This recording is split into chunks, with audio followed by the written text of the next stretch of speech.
যে আমরা কৌশলে যেমন 3 গ্রেডের কাস্টমার ধরলাম, নগদ, বাকি এবং হোটেল ও রেস্টুরেন্ট। আপনার 2 লক্ষ টাকার সবজি সেল করার পরে 50,000 টাকা এখানে প্রফিট হচ্ছে।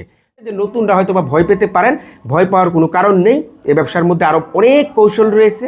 আমাদের দেশে অনেক তরুণ উদ্যোক্তারা রয়েছে এবং তরুণরা ছাড়াও অনেকেই আপনার বর্তমান সময়ে কাঁচামালের বা সবজি ব্যবসা শুরু করতে চায় গ্রাম অথবা শহরে, কিন্তু সে এই কাঁচামালের ব্যবসার ন্যূনতম জ্ঞান বা আইডিয়া বা কলা কৌশল জানে না, যার ফলে এই কাঁচামালের ব্যবসা শুরু করতে পারতেছে না।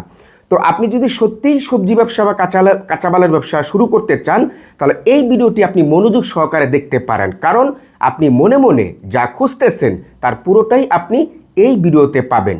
আমি এই ভিডিওতে কাঁচামালের ব্যবসার গভীরে গিয়ে আপনাদের শেখানোর চেষ্টা করব। যেমন আপনি কাঁচামালের ব্যবসায় কিভাবে সেল বাড়াবেন, কিভাবে আপনি 3 ধরনের কাস্টমার ধরবেন, কাঁচামালের ব্যবসার মুনাফা কয় ধরনের হয়ে থাকে, কাঁচামালের ব্যবসার লস, কাঁচামালের ব্যবসার A to Z কলা কৌশল বিস্তারিত নিয়ে এই ভিডিওতে আলোচনা করব।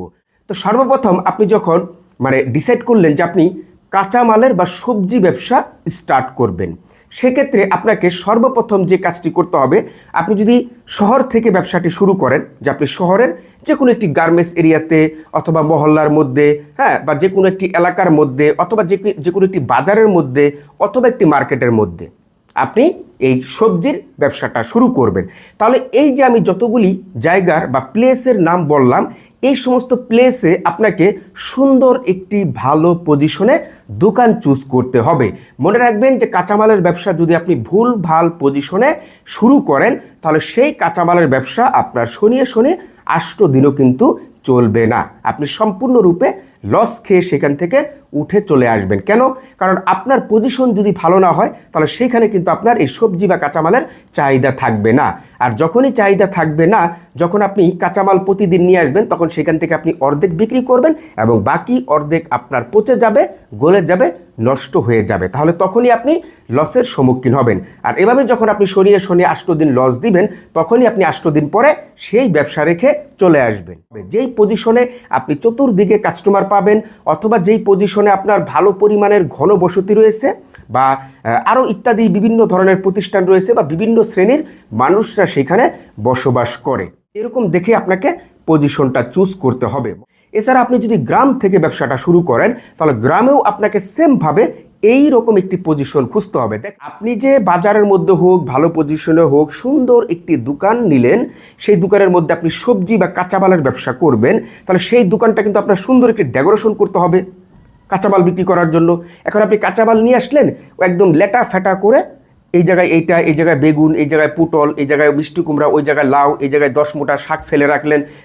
একদম কি বলবো, আমি ওদিকে যেতে চাচ্ছি না, একদম চারণচাটি, ছেঁড়া বেড়া, এক কথায় জগা খিচুড়ি, এরকমভাবে রেখে দিলেন। তাহলে আপনার দোকানে একজন কাস্টমার এসে আপনার এখান থেকে সবজি ক্রয় করবে না। আপনি যতই টাটকা সবজি নিয়ে আসেন না কেন, কখনোই ক্রয় করবে না। তাহলে কি করতে হবে? আপনাকে ডেকোরেশনটা করতে হবে সুন্দরভাবে।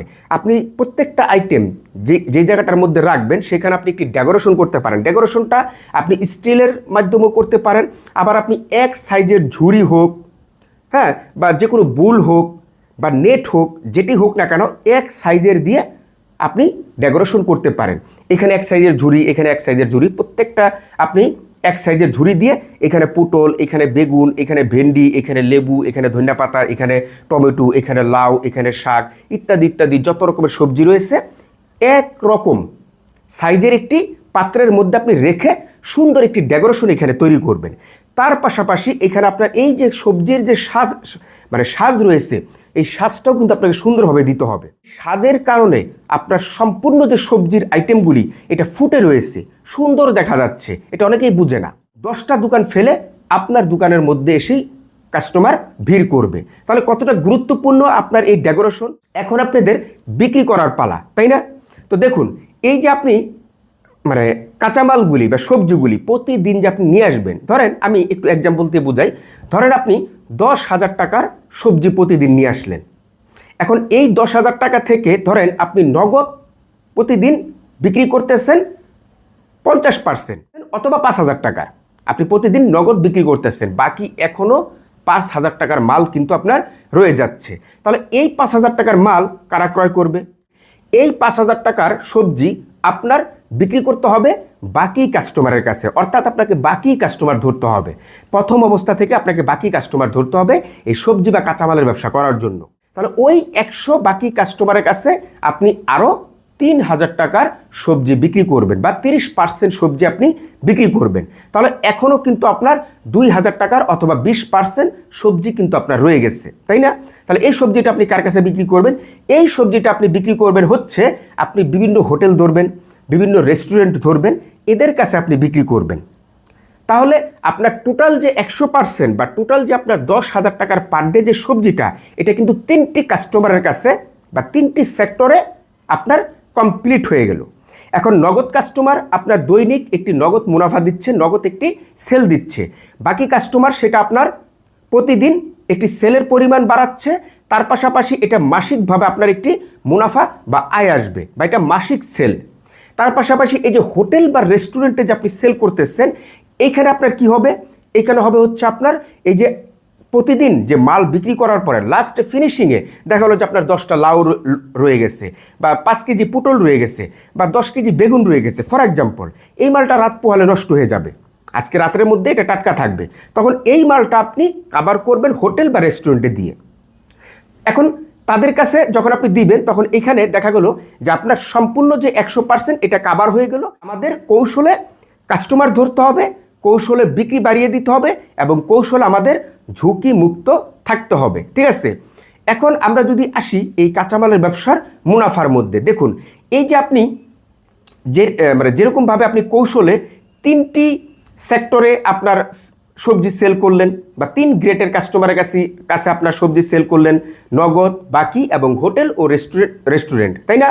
আপনার মুনাফাটাও কিন্তু 3 গ্রেডভাবেই কিন্তু আসবে।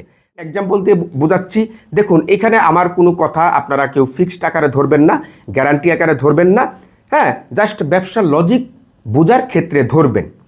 আপনি যখন বাস্তবে ব্যবসাটা করবেন এভাবেই যাবে, বাট এখানে কম বেশি বা 19-20 হয়ে যাবে, ঠিক আছে? এখন কথা হচ্ছে যে এই যে আপনি নগদ কাস্টমারের কাছে ধরেন আপনি দৈনিক 5,000 টাকা বিক্রি করলেন। এখন 5,000 টাকা বিক্রি করায় এখানে ধরেন আপনার ফর এক্সাম্পল 1,000 টাকা মুনাফা আসলো, তাহলে মাসে কত? 30,000 টাকা হচ্ছে, তাই না? এখন এই বাকি কাস্টমাররা ধরেন 100 জন বাকি কাস্টমার আপনার এখান থেকে 2,000 টাকার করে সবজি খেলো 30 দিনে। এখন 2,000 টাকা করে যদি 30 দিনে সবজি খায় তাহলে আপনার 100 কাস্টমার মাসে কত টাকার সবজি খাচ্ছে?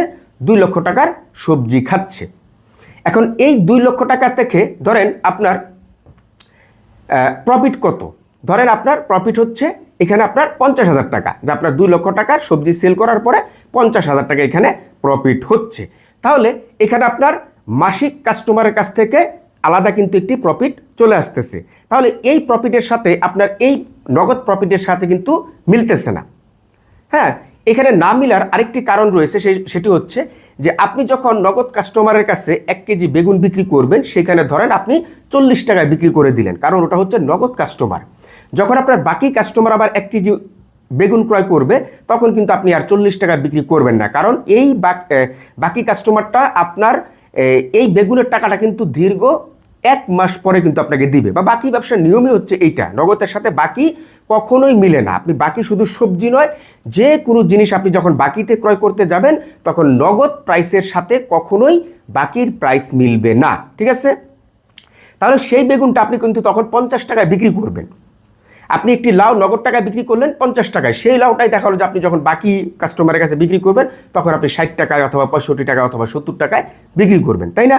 তাহলে এখানে আপনার মুনাফার যে একটি অংশ সেটা কিন্তু মিলতেছে না, নগদের সাথে বাকির দিকে মিলতেছে না। তাহলে এখানে কিন্তু একটি পার্থক্য তৈরি হচ্ছে।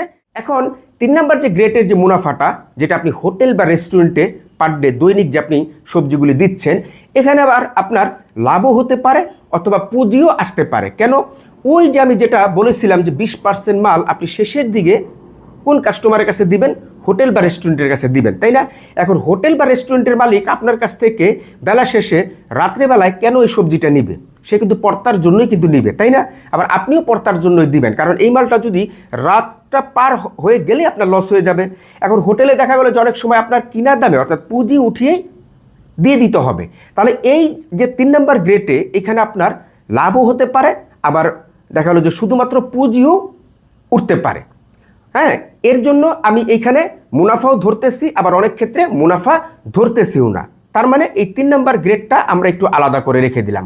আমাদের মূল যে মুনাফার যে একটি মানে অংশ বা জায়গাটা, সেটা হচ্ছে আমাদের পার ডে নগদ বিক্রি করা, এবং তার পাশাপাশি আমাদের 100, 150, 250 জন যেটাই হোক না কেন বাকি কাস্টমার ধরা। আরেকটি কথার একটু প্যাচটা আমি এই ভিডিওতে ভেঙে দিই, সেটি হচ্ছে অনেকেই ভয় পেতে পারেন যে 100 কাস্টমারকে আমি 2 লক্ষ টাকা বাকি দিব, 1.5 লক্ষ টাকা যদি সেখান থেকে উঠে তাহলে তো 50,000 টাকা তাদের কাছে পড়ে থাকবে। ভাই তো বললো যে 50,000 টাকা যদি প্রফিট হয় তাহলে 2 লক্ষ টাকা তো উঠতে হবে, তারপরে তো প্রফিট হবে, তাই না? তো এখন যদি 1.5 লক্ষ টাকা উঠে 50,000 টাকা যদি পড়ে থাকে তাহলে তো আমার প্রফিট হলো না, তাহলে তো আমার পুঁজিটা উঠে আসলো, তাই না? তো দেখুন, এখানে কথা হচ্ছে যে আপনি যখন প্রথম ব্যবসাটা শুরু করবেন, আমি প্রথম তো এটা আপনি একদিন 100 কাস্টমার বানাবেন না, তাই না? আপনি তো 1 জন, 2 জন, 3 জন, 4 জন করে বানাবেন, এইভাবে 100 জনে যাবেন, এবং এই বিষয়টা ওইভাবেই কিন্তু আপনার ক্যালকুলেট হবে। তারপর আমি বোঝানোর ক্ষেত্রে একসাথেই 100 জন ধরে দিলাম, যে ধরেন আপনি 100 জন মানুষের কাছে বা 100 বাকি কাস্টমারের কাছে 2 লক্ষ টাকা বাকি দিয়েছেন, 1.5 লক্ষ টাকা উঠে আসছে। তাহলে এই 1.5 লক্ষ টাকা হচ্ছে আপনার পুঁজি, তাহলে 50,000 টাকা কিন্তু পড়ে রইলো, তাই না? তাহলে আপনার লাভটা পড়ে রইলো, আপনার পুঁজিটা চলে আসলো। তাহলে এটা হচ্ছে আপনার প্রথম মাসের গল্প। দ্বিতীয় মাসে কিন্তু এই 100 কাস্টমার কিন্তু আবার 2 লক্ষ টাকা খাবে, তাহলে সেখান থেকে কিন্তু আপনার ওই যে পূর্বের যে 50,000 টাকা সেটা পড়ে থাকবে, এবং 2 লক্ষ টাকা কিন্তু উঠে চলে আসবে। এটা একটু বুঝিয়ে বলার কারণ হচ্ছে যে নতুনরা হয়তো বা ভয় পেতে পারেন, ভয় পাওয়ার কোনো কারণ নেই। এই ব্যবসার মধ্যে আরও অনেক কৌশল রয়েছে, অনেক বিষয়বস্তু রয়েছে।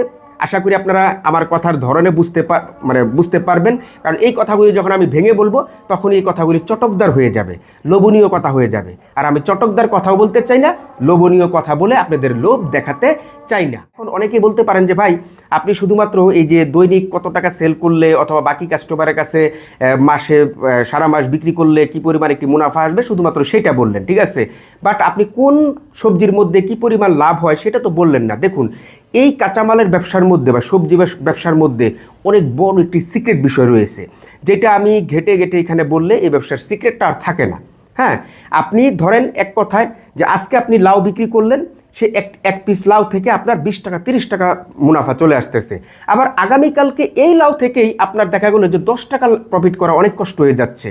আপনি আজকে 1 পোয়া কাঁচামরিচ বিক্রি করে আপনি 20 টাকা প্রফিট করে ফেলছেন বা মুনাফা করে ফেলছেন, কালকে আবার 5 কেজি কাঁচামরিচ বিক্রি করেও আপনার 20 টাকা মুনাফা আসতেছে না। আপনি আজকে 1 কেজি বেগুনে 50 টাকা মুনাফা করে ফেলছেন, আবার দেখা হলো যে 2 দিন পরে বা আগামীকালকে 5 কেজি বেগুন বিক্রি করেও আপনার দেখা হলো যে 50 টাকা মুনাফা আসতেছে না, তাই না? তো এখানে যেমন প্রত্যেকটা প্রোডাক্ট টু প্রোডাক্ট বা সবজি টু সবজি পার ডে দৈনিক আপনার ক্যারি করে, হ্যাঁ, সেক্ষেত্রে দেখা গেল যে আপনার মুনাফাটাও কিন্তু ওই রকমভাবেই হবে।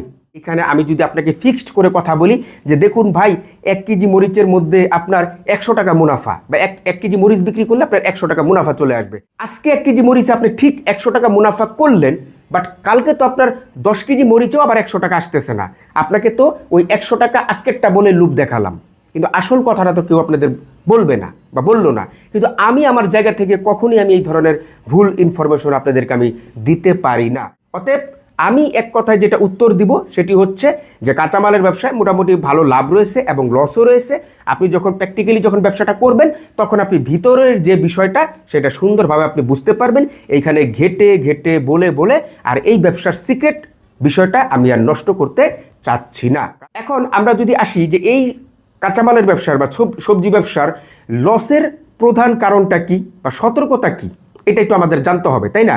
তো দেখুন, কাঁচামালের ব্যবসার লসের প্রধান কারণ এবং কাঁচামালের ব্যবসার প্রধান সতর্কতাই হচ্ছে যে আপনার পার ডে দৈনিকের মাল দৈনিক বিক্রি করতে হবে। এটা হচ্ছে প্রধান সতর্কতা এবং প্রধান লসের কারণ। আপনি যদি প্রতিদিনের মাল যদি প্রতিদিন বিক্রি করে শেষ করতে না পারেন তাহলে প্রতিদিনই আপনাকে লস খেতে হবে। আপনার ওইখানে যতটুকু চাহিদা রয়েছে চাহিদার চাইতে একটু কম নিয়ে আসেন, বাট একটু বাড়িয়ে নিয়ে আসার চেষ্টা করবেন না। যারা কাঁচামালের ব্যবসা করবেন তাদেরকে কিন্তু আমি এই বিষয়টা সতর্ক করে দিলাম। দ্বিতীয় যে লসের কারণটি এই সবজি ব্যবসার, সেটি হচ্ছে যে ধরেন আপনি গতকালকে আপনি 10 কেজি কাঁচামরিচ নিয়ে আসছেন বিক্রি করার জন্য, সেখান থেকে আপনি 6 কেজি বিক্রি করে দিয়েছেন। এখন 6 কেজি বিক্রি করার পরে 4 কেজি অবশিষ্ট রয়ে গেছে, যেটা কিনা আপনি আজকে বিক্রি করবেন। এখন আজকে দেখেন হঠাৎ করে আপনি গতকালকে কাঁচামরিচ বিক্রি করেছিলেন ফর এক্সাম্পল 100 টাকা কেজি, আপনার কিনা ছিল কত ফর এক্সাম্পল 70 টাকা কেজি। এখন আজকে হঠাৎ করে সেই কাঁচামরিচ কমে হয়ে গেছে 50 টাকা কেজি। এখন আজকে সারাদিনই যারা কাঁচামরিচ নিয়ে আসবে, যে সমস্ত দোকানদাররা, তারা ওই 50 টাকা কেজি দরে বিক্রি করবে। তাহলে আপনার গতকালকে কিনা ছিল কত 70 টাকা কেজি। তাহলে এখানে আজকে আপনার ওই যে বাকি 4 কেজি মরিচ যেটা আপনি বিক্রি করার জন্য রেখে দিয়েছিলেন আজকের জন্য, আজকে আপনি এখন 50 টাকা কেজি বিক্রি করবেন। তার মানে আপনার উল্টো তো লাভ হলোই না, বাট আপনার 1 কেজি মরিচ থেকে উল্টো আরও 20 টাকা করে লস হলো। তার পাশাপাশি দেখা গেলো এটা আবার উল্টাটাও হতে পারে, দেখা হলো যে কালকে আপনি 70 টাকা কেজি মরিচ নিয়ে আসছিলেন, আজকে আবার হঠাৎ করে 150 টাকা কেজি হয়ে গেছে, তাই না? তো এখানে ঘাবড়ানোর কিছু নেই, লস লাভ দুইটাই রয়েছে। এখন আমরা যদি আসি যে সবজি ব্যবসা করার জন্য পুঁজি কত টাকা লাগবে, দেখুন আপনি যদি শহরের একটি ভালো মার্কেটে বা ভালো একটি বাজারের মধ্যে দোকান নিয়ে এই সবজি ব্যবসাটা করতে চান, সেক্ষেত্রে ওই বাজারের মধ্যে মোটামুটি দোকান নেওয়ার জন্য আপনার ভালো একটি অ্যাডভান্স বা সিকিউরিটি পে করতে হবে। হ্যাঁ, তাহলে সেই সিকিউরিটির পরিমাণটা কত সেটা আমার পক্ষে বলা সম্ভব নয়, কারণ এক এক জায়গায় এক এক ধরনের সিকিউরিটি পে করতে হয়। তো ওইটা হচ্ছে আলাদা সাবজেক্ট। বাট আপনি সবজিটা নিয়ে আসার জন্য ফার্স্ট টাইম ব্যবসা করার জন্য আপনি 50,000 টাকা দিয়েও শুরু করতে পারেন, 20,000 টাকা দিয়েও শুরু করতে পারেন, আপনি 1 লক্ষ টাকা পুঁজি নিয়েও শুরু করতে পারেন। কেন এই গ্রেডগুলি বললাম, কারণ আপনি এমন জায়গায় দোকানটা নিয়েছেন যেখানে ফার্স্ট টাইম প্রথম থেকেই মোটামুটি ভালো চাহিদা। তাহলে আপনার দেখা হলো যে প্রথমেই ভালো একটি পুঁজি লাগতেছে, আবার দেখা হলো যে ওইখানে চাহিদা রয়েছে বাট ওটা ধীরে ধীরে বাড়তেছে, তাহলে আপনার পুঁজিটাও ধীরে ধীরে বাড়বে। আর এর জন্যই আমি এই পুঁজির যে গ্রেডটা এটা 3টি ভাগে ভাগ করে দিয়েছি, যে আপনি 20 থেকে 50, 50 থেকে 1 বা আরও বেশি পুঁজি নিয়ে আপনি ব্যবসাটা শুরু করতে পারেন। চাহিদা ও পজিশনের উপরে নির্ভর করবে, গ্রাম অথবা শহরে প্রসেস আপনার সেম। কোনো ভাই যদি কাঁচামালের ব্যবসা বা সবজি ব্যবসা করতে চান এবং সে যদি এই ভিডিওটি প্রথম থেকে শেষ পর্যন্ত দেখে যদি সবজি ব্যবসাটা শুরু করতে পারে, তাহলে আমি আশা করি যে এই ব্যবসার মধ্যে আপনি 90% এগিয়ে থাকবেন। 100% কখনোই বলবো না, বাট আপনি 90% এগিয়ে থাকবেন এবং আপনার অনেক উপকারে আসবে। আপনারা যদি এই কাঁচামালের ব্যবসার সম্পর্কে আরও যদি বিভিন্ন ধরনের টিপস অ্যান্ড ট্রিক্স চান, তাহলে অবশ্যই আমার এই ভিডিওতে একটি কমেন্ট করে যাবেন। আমি আপনাদের জন্য কাঁচামালের ব্যবসার আরও বিভিন্ন টিপস অ্যান্ড টিপসের উপরে নতুন নতুন ভিডিও নিয়ে আসার চেষ্টা করব। এবং আপনি যদি আমার এই চ্যানেলের একজন নতুন দর্শক হয়ে থাকেন, তাহলে অবশ্যই আমার এই চ্যানেলটি সাবস্ক্রাইব করে আমার পাশেই থাকবেন। তাহলে আজকের মতন বিদায়, সবাই ভালো থাকবেন, সুস্থ থাকবেন, আল্লাহ হাফেজ।